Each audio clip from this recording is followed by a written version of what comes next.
నమస్కారం మిత్రులారా. బీజేపీ ప్రభుత్వం గిరిజనురాలైనటువంటి రాష్ట్రపతిని సందర్భం వచ్చినటువంటి ప్రతిసారి అవమానం చేసేటటువంటి ప్రయత్నం చేస్తుంది.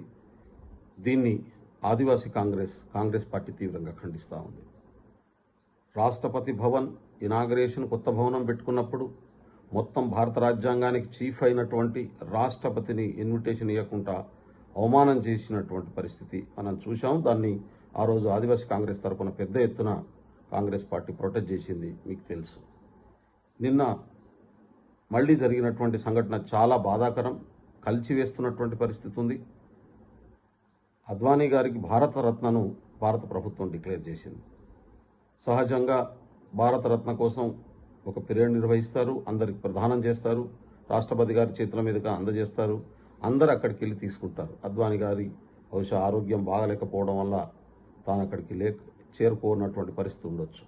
ఎవరన్నా ఆ ఫంక్షన్కి అటెండ్ కాకపోతే రాష్ట్రపతి భవన్ నుంచి ముఖ్యమైనటువంటి అధికారులను పంపించి భారతరత్న వాళ్ళకు కానీ వాళ్ళ కుటుంబానికి అందజేయడం అనేటటువంటిది ఆనవాయితీ.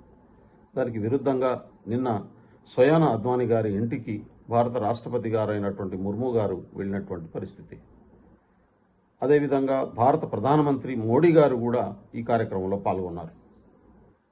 అవార్డు ప్రదానం చేస్తున్నప్పుడు ఖచ్చితంగా రాష్ట్రపతి నిలబడి ఆమెకి అద్వానీ గారికి అవార్డు ఇచ్చారు. అద్వానీ గారు లేచే పరిస్థితి ఉండకపోవచ్చు, కానీ పక్కనే ఉన్నటువంటి ప్రధానమంత్రి గారు కూడా అద్వానీ గారితో సమానం కూర్చొని ఉండడం, అవార్డు ప్రదానం చేసి రాష్ట్రపతి నిలబడి ఉండడం అనేటటువంటి ఫోటో ఇవాళ సోషల్ మీడియాలో, పేపర్లలో, టీవీలో మారుమోగుతున్నటువంటి పరిస్థితి కనబడతా ఉంది. దీన్ని తీవ్రంగా పరిగణిస్తున్నాం మేము. మరొక్కసారి గిరిజన జాతికి బీజేపీ వ్యవహరిస్తున్నటువంటి తీరు, భారత ప్రభుత్వం ప్రధానంగా మోడీ గారి వ్యవహార శైలి, గిరిజనుల పట్ల నిర్లక్ష్య భావజాలం ఆయన బాడీ లాంగ్వేజ్లో అర్థం అవుతున్నటువంటి పరిస్థితి కనబడతా ఉంది. దీన్ని అందుకనే గిరిజనుడిగా, ఒక ఆదివాసీ బిడ్డగా దీన్ని తీవ్రంగా ఖండిస్తూ ఉన్నాను.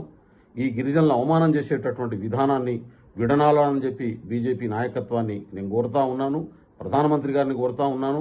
గిరిజనులుగా మనం కూడా గిరిజన ద్వేషభావం, గిరిజనుల మీద నిర్లక్ష్య భావం ఉన్నటువంటి మోడీ గారికి, అదేవిధంగా బీజేపీ పార్టీకి ఈ పార్లమెంట్ ఎన్నికల్లో గుణపాఠం నేర్పించాల్సినటువంటి అవసరం ఉందని చెప్పి నేను ఈ సందర్భంగా మొత్తం భారతదేశ వ్యాప్తంగా ఉన్నటువంటి గిరిజన సోదరులందరినీ కోరుతా ఉన్నాను.